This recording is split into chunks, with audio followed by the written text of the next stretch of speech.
جمعہ کے دن اذان کہاں پڑھی جائے، یہ ایک سوال ہے۔ جمعے والے دن یہ بات ذہن میں رکھنا کہ جہاں پر خطیب ممبر پر بیٹھا ہوتا ہے اس کے بالکل سامنے کھڑے ہو کر اذان نہ پڑھی جائے۔ جس طرح آج کل کچھ لوگ کرتے ہیں کہ خطیب صاحب ممبر پر بیٹھے ہوئے ہیں، وہ سامنے کھڑے ہو جاتے ہیں بالکل ایسے سپیکر لگا کے، تو اذان پڑھنا شروع کر دیتے ہیں۔ یہ رسول اللہ صلی اللہ علیہ وآلہ وسلم کی سنت کے مطابق نہیں ہے۔ حضور علیہ الصلوۃ والسلام کی سنت یہ ہے کہ جس وقت خطیب ممبر پر بیٹھا ہوا ہے اور مؤذن اذان پڑھنا چاہتا ہے تو وہ بالکل سامنے والا جو مسجد کا دروازہ ہے اس دروازے میں کھڑا ہو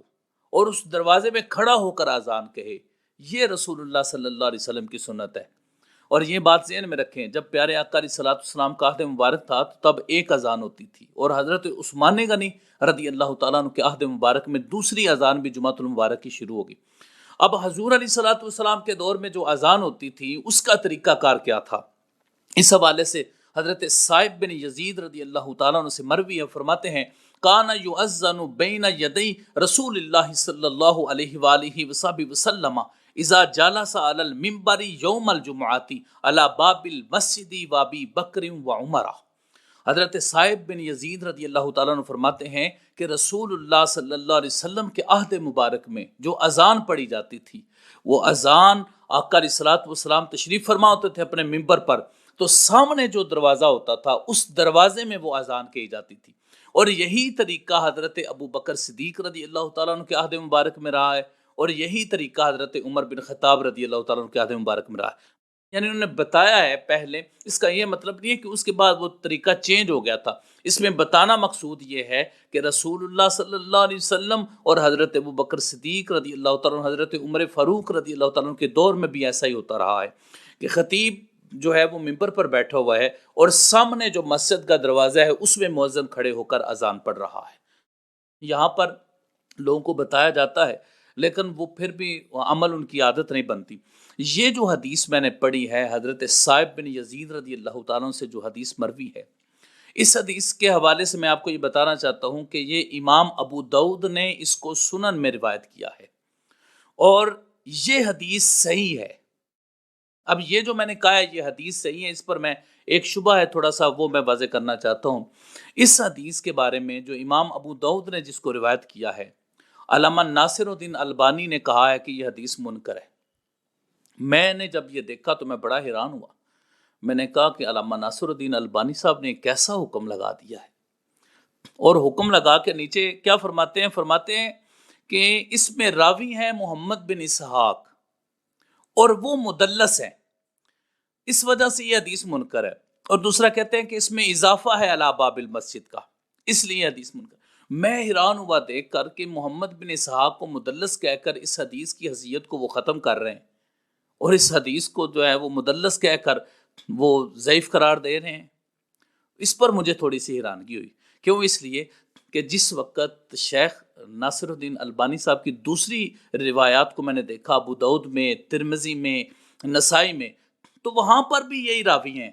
محمد بن اسحاق عن الزہری۔ یہ اس حدیث میں جو ہے وہ محمد بن اسحاق عن الزہری کے الفاظ ہیں، تو انہوں نے ان کو مدلس کہہ کر اس حدیث کو منکر کہا ہے، جبکہ انہوں نے اپنا جو حکم لگایا ہوا ہے ابو داؤد کی دوسری روایات میں ہے، ترمذی میں ہے، نسائی میں ہے، وہاں پر بھی یہی ہے محمد بن اسحاق عن الزہری، اور اس حدیث کو انہوں نے صحیح کہہ دیا نیچے۔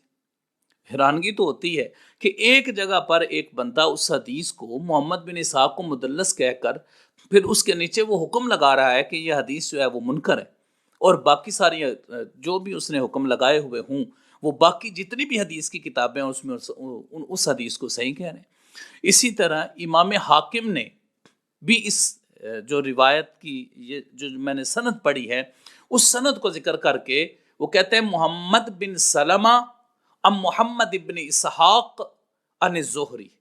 یہ راوی تینوں ذکر کر کے اس کے نیچے انہوں نے کہا ھذا حدیث صحیح علی شرط مسلم، کہ یہ حدیث صحیح ہے۔ یعنی انہوں نے ان اسناد کو صحیح قرار دیا ہے، اور جب انہوں نے ان اسناد کو صحیح قرار دیا ہے تو پھر یہاں پر اس حدیث کو کیسے ہم منکر کہہ سکتے ہیں؟ اسی طرح خود بھی انہوں نے یہ کہا ہے، شیخ البانی صاحب نے خود بھی یہ کہا ہے کہ یہ سارے راوی جو ہیں وہ مسلم کے راوی ہیں، انہوں نے یہ بات کی ہے کہ یہ سارے راوی مسلم کے ہیں، لیکن اس کے ساتھ ساتھ انہوں نے کہا ہے کہ جو محمد بن اسحاق ہے وہ مدلس ہے، تو اس حدیث کو منکر کہہ دیا انہوں نے،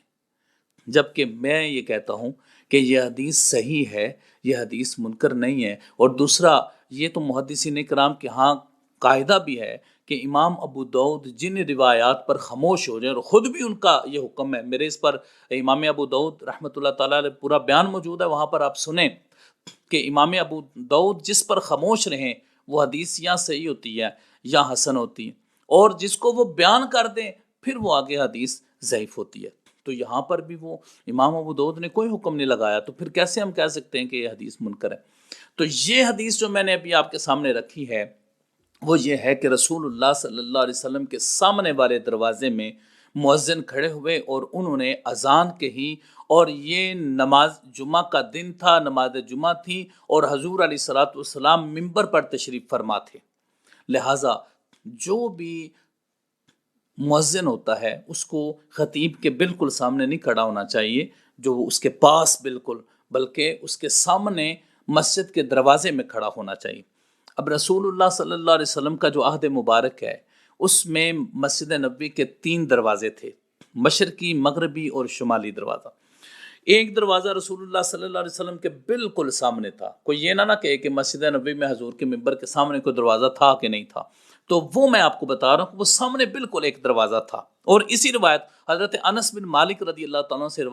روایت ہے، جس کو امام بخاری نے روایت کیا ہے، داخل رجل یوم الجمعۃ من باب وجاہ المنبر، ایک شخص رسول اللہ صلی اللہ علیہ وآلہ وسلم کے ممبر کے بالکل سامنے مسجد سے داخل ہوا، ورسول اللہ صلی اللہ علیہ وسلم یخطب قائما، حضور علیہ الصلوۃ والسلام کھڑے ہو کر خطبہ پڑھ رہے تھے۔ پھر انہوں نے آگے پورا ایک جو واقعہ تھا اس کو بیان کیا ہے۔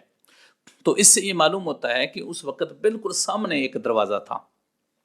اچھا، اب اس میں سے بات دوستوں آپ یہ بھی کہتے ہیں جی یہ حشام نے منارہ پر شروع کروا دی تھی اذان، تو میں ہی کہتا ہوں کہ جب حضور علیہ الصلوۃ والسلام کی صحیح حدیث موجود ہے کہ جو مؤذن ہے بالکل دروازے میں کھڑا ہو، تو پھر حشام کی اس معاملے میں کیا حیثیت ہو سکتی ہے؟ اور بات یہ بھی کہتے ہیں جی حضرت بلال رضی اللہ تعالیٰ اذان پڑھی پھر وہ اترے، اس میں یہ کوئی واضح نہیں ہے اس روایت میں کہ کوئی بندہ یہ کہتا پھر جی یہ حدیث جو ہے یہ صحیح نہیں ہے، اور جو ہے وہ مینارے پر چڑھ کر اذان پڑھا کرتے تھے، ایسی بات نہیں ہے، بلکہ جو حضرت صاحب بن یزید رضی اللہ تعالیٰ سے حدیث ہے اس سے یہی معلوم ہوتا ہے کہ رسول اللہ صلی اللہ علیہ وآلہ وسلم کے سامنے مؤذن کھڑے ہوتے اور وہ اذان پڑھتے۔ میں ایک بڑی واضح طور پر آپ سے ایک بات کہنا چاہتا ہوں کہ یہ اس طریقے سے جمعۃ المبارک کے موقع پر رسول اللہ صلی اللہ علیہ وآلہ وسلم کی سنت ہے کہ خطیب صاحب ممبر پر بیٹھے ہوں اور ایک شخص جو اذان پڑھنا چاہتا ہے وہ مسجد کے دروازے میں کھڑا ہو کر وہاں پر اذان پڑھ دے۔ یہ احیاء سنت ہے، آج مساجد میں نہیں ہو رہا۔ اگر آپ سنت کا احیاء چاہتے ہیں، حضور کی سنت کو عام کرنا چاہتے ہیں، تو تمام خطباء حضرات کو، تمام ائمہ مساجد کو اس چیز کا خیال رکھنا چاہیے کہ ہم نے وہ کام کرنا ہے جو رسول اللہ صلی اللہ علیہ وآلہ وسلم نے کیا ہے۔ ایسا تو نہیں ہے کہ کسی جگہ پر حضور علیہ الصلوۃ والسلام نے یہ فرمایا ہو کہ تم مسجد کے دروازے میں کھڑے ہو کر اذان نہیں پڑھ سکتے۔ وہ آپ صلی اللہ علیہ وآلہ وسلم کا طریقہ مبارکہ ہے، اور وہی سنت ہے اور وہی بہتر ہے۔ اور اگر ہم ایسا کرنے لگ پڑیں گے کہ خطیب کے بالکل سامنے ممبر کے کھڑے ہوں گے تو حضور علیہ الصلوۃ والسلام کی سنت کے مطابق یہ عمل نہیں ہوگا۔ اللہ رب العزت کی بارگاہ میں دعا ہے اللہ تعالی ہمیں عمل کی توفیق عطا فرمائے، آمین یا رب العالمین، صلی اللہ علیہ وسلم۔